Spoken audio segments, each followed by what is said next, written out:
tight. Water is the most essential element next to air to our survival. Water makes up more than 2/3 of the weight of the human body, and without it, we would die in a few days. The human brain is made up of 95% water, blood is 82%, and lungs are 90%.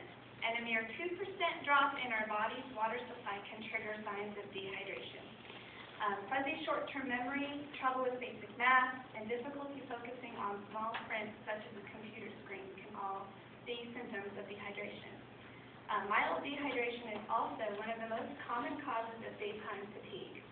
So if you're ever kind of tired, if you drink chug a whole glass of water, you'll feel better in a very short amount of time. An estimated 75% of Americans have mild chronic dehydration. Waiting until you feel thirsty to drink something isn't the best way to prevent dehydration. In fact, you could be dehydrated right now and not even realize it.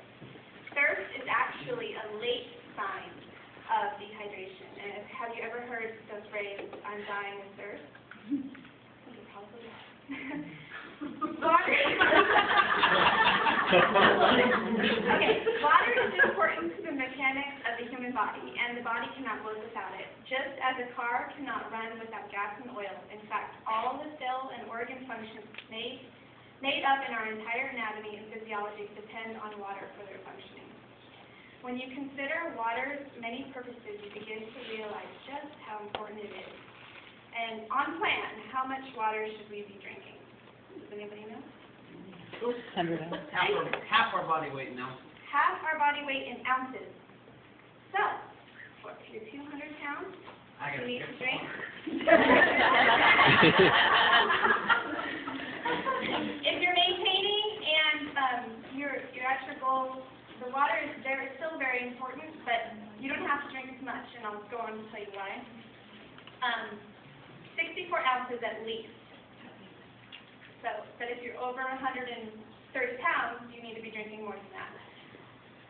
There are many health benefits to drinking water. First, well not first, but one of them, it regulates the appetite. Water is calorie-free, but helps you feel full and satisfied.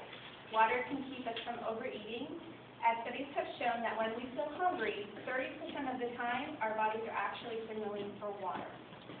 Water speeds up the metabolism.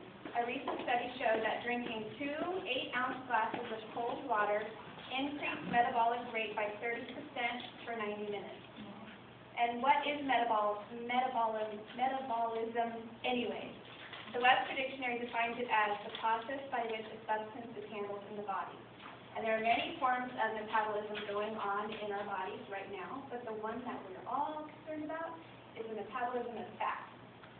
This is actually something that the liver does when it converts stored fat to energy. And the liver has other functions, but this is one of its main jobs.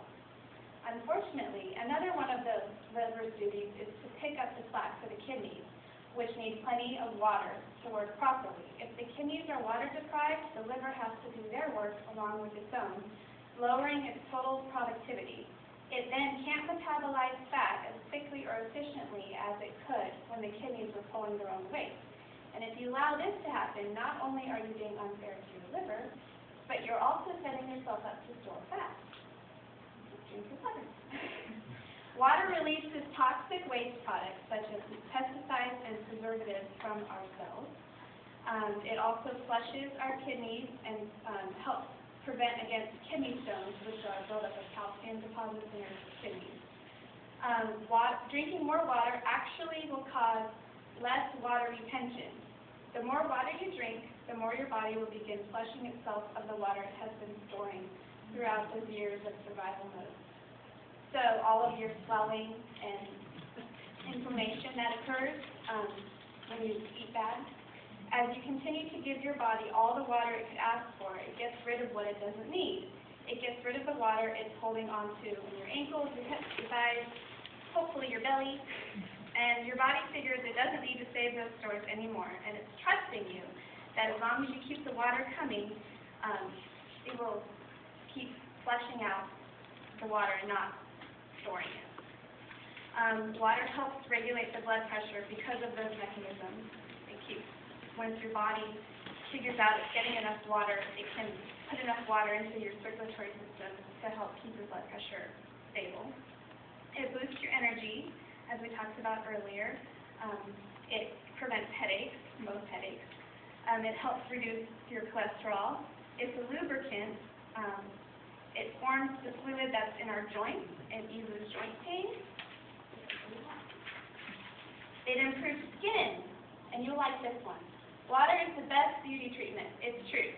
Water will do wonders for your looks. It flushes out impurities in your skin, leaving you with a clear, glowing complexion.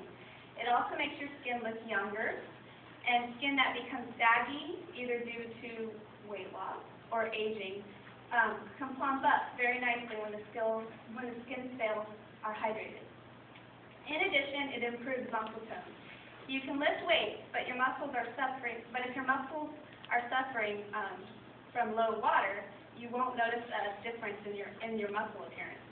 Muscles that have all the water they need contract more easily, making your workout more effective, and you'll look much nicer than if you had flat muscles or something like that.